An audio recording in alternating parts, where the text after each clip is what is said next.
Bismillah.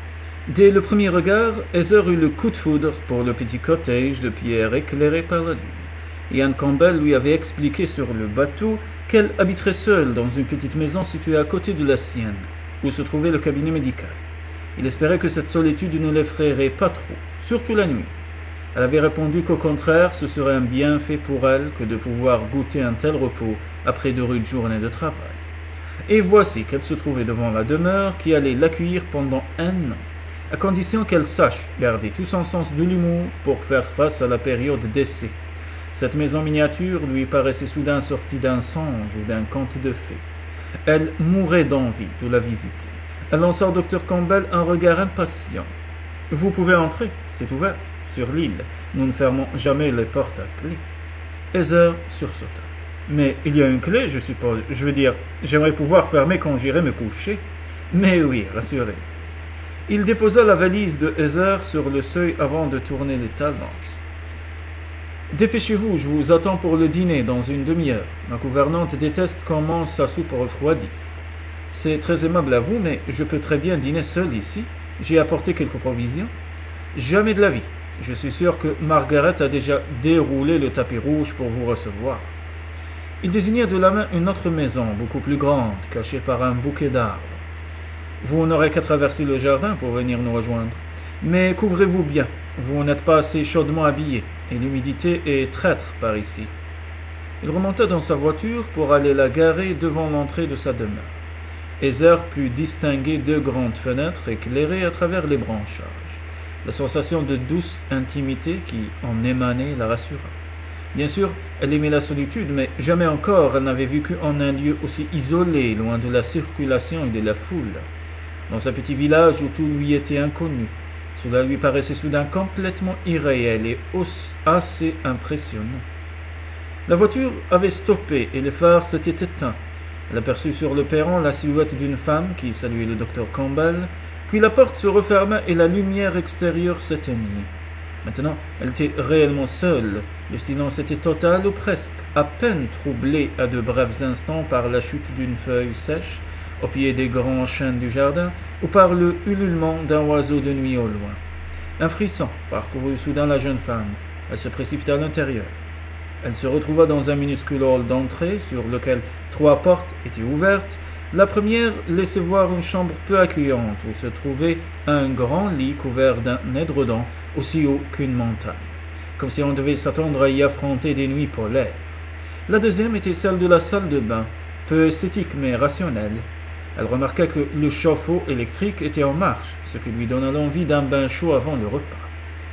La baignoire était ancienne mais de bonne taille, un confort qui la chargerait agréablement de la douche lilliputienne dont elle avait disposé dans un studio londonien.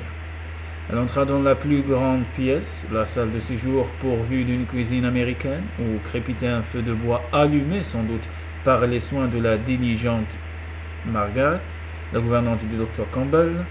La chaleur se répandait dans toute la pièce et les vieux murs reflétaient les lueurs dansantes des flammes, tout en renvoyant l'écho de leur sourd enflement. Heather se laissa tomber dans l'un des gros fauteuils disposés près de l'âtre et tendit les mains vers le feu. En respirant avec délice l'odeur des bûches et de la cendre, elle se remémorait soudain les soirs d'hiver de son enfance, lorsqu'elle passait ses vacances à la campagne chez ses grands-parents, mais ce temps-là était bien loin, et elle se releva brusquement. Il lui fallait aujourd'hui faire face à ses responsabilités dans un monde d'adultes, souvent bien ingrats. Ici, elle aurait prouvé de quoi elle était capable en s'adaptant en plus vite à sa nouvelle vie. Son travail n'aurait rien de commun avec celui qu'elle exerçait à Londres. Les patients étaient sans doute bien différents ici des clients aisés de l'agence paramédicale. L'expérience n'en serait que plus enrichissante. Le seul problème était le docteur Campbell lui-même. Heather ne s'attendait certes pas à trouver un homme tel que lui sur une petite île perdue de la côte écossaise. En réalité, c'était exactement le genre de personnage qu'elle avait décidé d'éviter à l'avenir. Aïe, aïe, aïe. Eh ben, bon courage. Elle s'était promis de fuir toute personne du sexe masculin susceptible d'éveiller en elle le moindre trouble. Eh ben, si seulement elle était tombée sur un vieux médecin bienveillant pour qui elle aurait pu éprouver un sentiment d'affectueux respect. Oh bien, certes, le docteur Campbell s'était conduit jusque-là avec la plus grande correction, et non comme un vil séducteur, mais la jeune femme ne pouvait nier qu'il possédait un charme peu commun. Sa méfiance était en alerte, car elle tenait plus que tout à rester éloignée de la moindre aventure sentimentale. Oh bien, un an de solitude et de repos affectif complet, voilà ce qu'elle était venue chercher sur ce caillou perdu au milieu des marais. المكتوب رطربك عندك وين تهربي. La salle de bain était glaciale, mais Heather remplit la baignoire d'une eau brûlante qui ne tarda pas à réchauffer l'atmosphère. Quelques minutes plus tard, elle se prélassait avec délice dans un bain tiède et parfumé, oubliant momentanément ses inquiétudes. Ainsi, malgré le froid extérieur, sa petite maison lui offrait un minimum de confort. Mais qu'en serait-il en plein hiver? Elle ne tenait pas à faire jubiler son nouveau patron en avouant qu'elle souffrait des conditions précaires d'une vie trop rustique. Mais pourquoi songer ainsi à lui à chaque instant? La manière dont il avait déjà investi toutes ses pensées était vraiment alarmante. Elle se souvint brusquement des paroles de sa sœur, Hélène, qui avait rencontré un autre homme 2 mois après son divorce et qui en était déjà à subir les affres d'une seconde séparation. « On est très vulnérable lorsqu'on se retrouve seul, lui avait-elle expliqué. On éprouve un tel besoin de reconstruire sa vie qu'on croit que le premier venu peut faire l'affaire, bien que ce ne soit pas toujours le bon. On tombe facilement amoureuse. » Mais Heather lui avait rétorqué avec assurance que ce genre de mésaventure ne risquait pas de lui arriver. Faut jamais dire jamais. C'est comme si mes sentiments s'étaient glacés, je n'éprouve plus rien pour les hommes que je rencontre, lui avait-elle affirmé avec la plus grande conviction. Ok, là tu souffres d'androphobie. Je ne désire qu'un peu de tranquillité. Mais il lui semblait entendre encore la voix de sa sœur, amusée de sa naïveté. Méfie-toi tout de même, ma chérie. Enveloppée dans son grand peignoir en éponge, elle porta sa valise jusqu'à la chambre. Le froid la saisit, faisant soudain vaciller tout son beau courage. La vie sur l'île ne serait sans doute pas aussi facile qu'elle l'avait imaginé. Elle se contenta d'enfiler un pantalon de velours et un douillet pull noir, se promettant de ranger le reste de ses affaires le lendemain matin. Quand le soleil viendrait réchauffer un peu la pièce inhospitalière, elle jeta un coup d'œil au miroir qui trônait au-dessus de la cheminée et fronça les sourcils. Ce pull sombre lui donnait l'air bien sévère, son petit collier de perles ajouterait à sa toilette une note plus gaie. Elle l'accrocha à son cou et brossa ses longs cheveux blancs qu'elle laissa flotter sur ses épaules. C'était tout de même mieux ainsi. Mais il ne fallait pas non plus avoir l'air trop séduisante. Elle renonça au rouge à lèvres, songeant qu'un maquillage paraîtrait incongru dans un lieu aussi simple. Et elle ne voulait surtout pas donner au docteur Campbell l'impression qu'elle cherchait à lui plaire. Dieu que tout était compliqué. Elle enfila son manteau et s'apprêta à traverser le jardin pour rejoindre l'autre demeure. À peine avait-elle fait 3 pas qu'un horrible volatile surgit devant elle en battant des ailes dans le noir. Elle recula en poussant un cri, mais se ressaisit aussitôt. Ce n'était bien sûr qu'un malheureux hibou. Quelle sottise de se laisser effrayer de la sorte. Elle reprit son chemin vers la maison. Mais à chaque pas, il lui semblait entendre des bruits étranges dans les feuillages. Elle hâta le pas et se trouva enfin devant la porte, qui s'ouvrit toute grande avant même qu'elle ait eu le temps de frapper. « Je vous ai vu arriver de ma fenêtre. » La voix de Ian Campbell lui fit l'effet d'un baume. Il lui souriait chaleureusement, vêtu d'un gros pull tricoté main. Dieu sait par qui. Aïe aïe aïe, dit-il tous les jalouses. Peut-être y avait-il une femme dans sa vie. Vous êtes juste à l'heure, bravo. Margaret est en train de servir le potage. Il aida à ôter son manteau qu'il pendait sur un antique perroquet de bois dans l'entrée. La température était quasiment tropicale par rapport à celle du petit cottage. Heather remarqua tout de suite les nombreux radiateurs modernes installés un peu partout. Le docteur Campbell la fit entrer dans la salle de séjour, une grande pièce au parquet de chêne, au fond de laquelle rougeoyait un feu de bois. Heather ne put s'empêcher de pousser un soupir d'aise.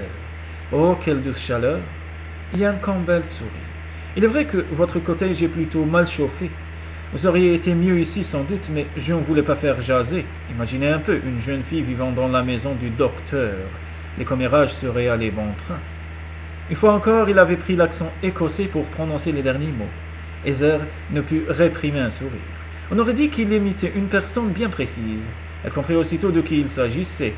Comme il lui désignait sa place à la longue table heuristique, elle vit entrer la gouvernante, Margaret, dont la prononciation était identique. « Puis-je servir au potage, docteur ?»« Oui, s'il vous plaît, Margaret. Je vous présente mademoiselle Blake. » La vieille femme salua la nouvelle venue d'un léger mouvement de tête qui fit à peine frémir ses cheveux gris. Sa haute taille et son air revêche la rendaient assez impressionnante. Elle vint présenter la soupière de porcelaine bleue à Heather, qui mourait de faim, et se servit copieusement, présumant d'après son fumé que le potage était délicieux. Il était en effet. « J'adore ce velouté de poireaux, confia-t-elle à Yann, quand Margaret eut disparu dans la cuisine. Margaret les cultive elle-même dans son potager personnel. C'est vraiment une perle. Elle a un air rébarbatif, mais un cœur d'or, et elle cherche toujours à se rendre utile. Elle vous secondait aussi jusqu'à présent au cabinet médical. Elle est surtout chargée de la réception des patients et des rendez-vous. J'ai fort besoin d'une véritable infirmière pour m'assister. Depuis combien de temps exercez-vous sur l'île? Les yeux de Campbell se perdirent au loin. Quelques années déjà. Pourquoi êtes-vous venu vous établir ici? Il eut un rire un peu amer. Eh bien, je pense que l'idée m'en est venue dans un moment de folie. Heather s'apprêtait à le pousser un peu plus loin dans ses confidences, mais le retour de Margaret l'en empêcha. La servante déposa sur la table un grand plat d'argent dans lequel Heather découvrit avec ravissement un gigot d'agneau accompagné d'une gelée de relais. « Il s'agit de l'une des spécialités de la région », lui précisa le docteur Campbell. Mais ce n'était pas tout. Margaret apporta encore des pommes de terre rôties et un gratin de chou-fleur. Heather, dont l'appétit semblait intarissable, se dit qu'ici au moins les plaisirs de la table viendraient adoucir la vie rude qu'on lui promettait lorsqu'elle eut un quart d'heure plus tard goûté la tarte aux pommes nappée de crème à la vanille. Elle fut définitivement séduite par les talents culinaires de la vieille dame. Ian Campbell lui proposa de prendre le café au salon. Une autre cheminée diffusait dans la pièce, plus petite et plus intime que le séjour, une douce lueur orangée. Le docteur Campbell se pencha sur l'âtre pour y remettre 2 bûches, puis il vint s'asseoir sur le canapé après avoir approché un fauteuil pour Heather. Promenant discrètement les yeux tout autour, elle se dit que la demeure avait dû connaître autrefois son heure de gloire, mais à présent, les vieilles teintures et les tapisseries passées lui donnaient un peu un air de château hanté. L'un des hauts murs était entièrement recouvert du sol au plafond d'une immense bibliothèque. Heather se promit d'en emprunter quelques volumes pour occuper ses longues soirées solitaires, à moins qu'elle ne se permette de venir les lire sur place pour se réchauffer un peu. La servante apparut sur le seuil. « Docteur, on vous demande au téléphone. »« Merci, Margaret, je vais prendre la communication dans mon bureau. » Heather, restée seule au salon, se demanda s'il aurait le temps de jeter un coup d'œil sur les livres avant le retour de son patron. Elle se leva et s'approcha de la bibliothèque, mais elle eut à peine le temps d'ouvrir un recueil avant que Ian Campbell fasse irruption dans la pièce, le visage soudain grave. « L'une de mes patientes vient de m'appeler en urgence. C'est très sérieux. Pouvez-vous m'accompagner ?»« Oui, mais que se passe-t-il ?»« Je vous expliquerai tout en chemin, mademoiselle Blake. Dépêchons-nous. » Il faisait un froid sibérien dans la Land Rover, dont le chauffage mit plus de 5 minutes à produire quelques effets. Le docteur Campbell conduisait à toute allure sur la petite route sinistre où ses phares faisaient surgir des ténèbres 2 grands arbres mouvants dont les branches nues semblaient se tendre comme des bras décharnés. Le passage du véhicule sur un vieux pont de bois les secoua violemment, mais Yann ne ralentit pas. En prenant la route, il avait signifié à Heather qu'il s'agissait d'un cas très grave. « Je suis très inquiet, Betty. La jeune femme qui m'a appelé a accouché il y a 2 mois. Le bébé se portait bien, mais les jeunes parents vivent dans une ferme isolée et prenant peu soin de leur santé. » Il fit une pause pour reprendre son souffle. La jeune mère semblait terrifiée au téléphone. Elle vient de trouver sa petite, Rosalind, inanimée et toute froide dans son berceau. Elle n'a pas réussi à la réveiller. « Mon Dieu !» murmura Heather en soupirant. Elle ne put ajouter d'autres commentaires. C'était trop horrible. Commença sa mission sur l'île par la vue d'une jeune mère pleurant son enfant. Quelle tristesse!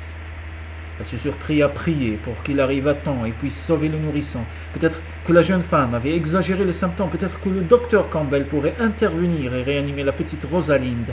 Heather avait l'impression de vivre un cauchemar.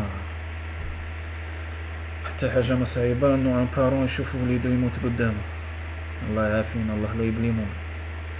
Le docteur Campbell arrêta la voiture devant une vieille massure, tapie au bout d'un chemin de terre. Toutes les fenêtres étaient éclairées, la porte s'ouvrit aussitôt.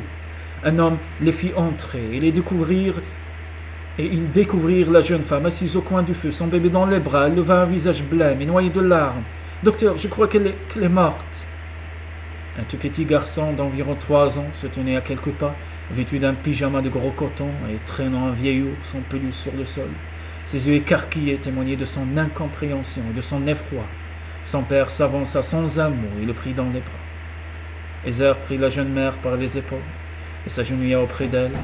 Elle savait pourquoi Yann avait exigé sa présence. C'était pour cela, pour qu'elle apporte son réconfort à la jeune femme en détresse. Elle lui prit délicatement le bébé des bras pour le tendre au docteur Campbell qui commença à l'examiner. Après avoir posé aux parents les questions d'usage, Yann Campbell dut constater que rien ne pouvait expliquer le décès du bébé.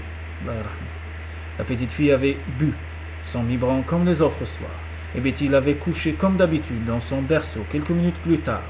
Il s'agissait d'un cas de mort subite du nourrisson, peu fréquent sans doute, mais qui surtout demeurait un mystère pour la médecine. Comment le docteur Campbell pouvait-il justifier aux yeux de ces pauvres gens qui avaient toute confiance en lui son impuissance à leur fournir la cause d'un tel drame? Betty le fixait d'un air incrédule, se sentant probablement coupable de ce qui venait d'arriver, comme si l'atroce événement n'était dû qu'à une défaillance de sa part.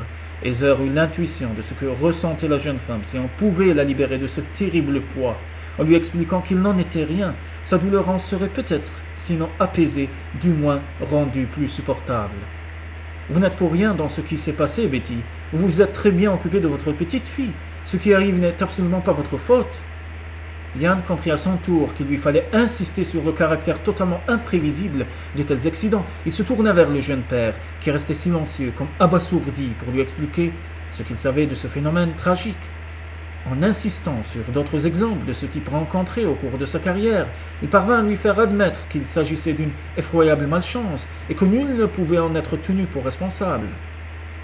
Puis, il procéda en silence aux formalités indispensables, tandis que Heather continua à parler avec douceur à la jeune mère éplorée. Enfin, ils durent rejoindre ensemble la Land Rover, le cœur lourd. Pas un mot ne fut prononcé sur le chemin du retour. Ce fut lui qui rompit le silence en arrivant devant sa maison. « Je suis heureux que vous ayez été là, mademoiselle Blake. Vous avez été d'un grand réconfort pour cette pauvre Betty. » Heather poussa un profond soupir. « Je l'espère. J'aimerais retourner la voir demain avec vous. Je sais, par expérience, que les parents qui sont frappés de la sorte ont besoin d'aide morale. J'étais sûr que vous alliez me le proposer. » La voix de Yann Campbell était rauque d'émotion. Elle saisit un instant la main de Heather et la pressa doucement. Elle savait bien qu'il s'agissait là d'un geste amical, mais elle en fut troublée malgré elle. Et c'est avec une certaine angoisse qu'elle s'avoua tout à coup la vérité. En quelques heures, Yann Campbell avait pris dans sa vie beaucoup plus de place qu'elle ne l'aurait souhaité. Le coup de foudre. الحب من أول نظرة ونتحدى أي واحد يقول لي ما كاش منها.